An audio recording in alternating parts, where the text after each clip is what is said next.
श्री गणेशाय नमः। दोस्तों, आप सभी का मेरे इस यूट्यूब चैनल में हार्दिक स्वागत है। माघ मास की कृष्ण पक्ष की चतुर्थी तिथि के दिन संकष्टी गणेश चतुर्थी का व्रत किया जाता है। इसे माघी चौथ, संकट चौथ और तिल चौथ कई नामों से जाना जाता है। माघ मास की यह चतुर्थी साल की सबसे बड़ी चौथ मानी जाती है। इस दिन संतान की दीर्घायु के लिए माताएं व्रत रखकर विधि पूर्वक पूजन और पारण करती हैं, जिससे उन्हें शुभ फल प्राप्त होते हैं। आइए जानते हैं माघ संकट चौथ की व्रत तिथि, पूजा और पारण मुहूर्त, चंद्रमा को अर्घ देने की विधि, समय और चतुर्थी का व्रत क्या खाकर खोलना चाहिए। जैसा कि आप जानते हैं कि यह व्रत माघ महीने की चतुर्थी तिथि को रखा जाता है। पंचांग के अनुसार इस साल संकट चौथ का व्रत 29 जनवरी 2024 दिन सोमवार को रखा जाएगा।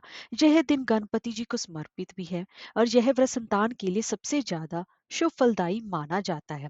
आइए दोस्तों, अब जान लेते हैं कि संकष्टी चतुर्थी तिथि कब से प्रारंभ हो रही है। 29 जनवरी 2024 की प्रातःकाल सुबह 6:10 से चतुर्थी तिथि प्रारंभ हो रही है और तिथि का समापन 30 जनवरी की प्रातःकाल 8:54 पर होगा। और माघ संकष्टी चतुर्थी का व्रत 29 जनवरी को रखा जाएगा। और अभिजीत पूजा का मुहूर्त रहेगा दोपहर के 12:17 से लेकर दोपहर के 1:01 तक। और चंद्रोदय का समय रहेगा रात्रि के 9:10 तक। आइए दोस्तों, अब जान लेते हैं कि पारण का समय क्या रहेगा। दोस्तों, ऐसी मान्यता है कि संकट चौथ के व्रत को निर्जल निराहार कर रहते हुए पूरा दिन किया जाता है। और संकट चौथ व्रत के दिन संध्या के समय पूरे विधि विधान से प्रथम पूजनीय भगवान गणेश जी की पूजा कर रात्रि में चंद्रमा के उदय होने पर चंद्रमा को अर्घ देने के पश्चात ही व्रत खोला जाता है। 29 जनवरी को रात्रि 9:10 पर चंद्रमा उदय होगा। चंद्र उदय के बाद चंद्रमा को अर्घ देकर ही व्रत का पारण करना चाहिए। आइए दोस्तों, अब व्रत के पारण के लिए चंद्रमा को अर्घ देने की विधि जान लेते हैं। संकट चौथ के दिन चंद्र पूजन के बाद ही व्रत पूर्ण माना जाता है। और चतुर्थी के दिन चंद्रोदय के समय व्रतधारी को चंद्र पूजन की तैयारी करनी चाहिए।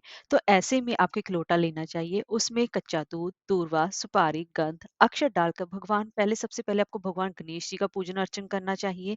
और उसके बाद आपको चंद्रमा को अर्घ देना चाहिए। और अर्घ देने के बाद आपको धूप, दीप, तिलकुट, तिल से बने लड्डू व गुड़ चंद्रमा को अर्पित कर उनका आशीर्वाद लेना चाहिए। तभी आपके व्रत का पूर्ण फल की प्राप्ति मानी जाती है।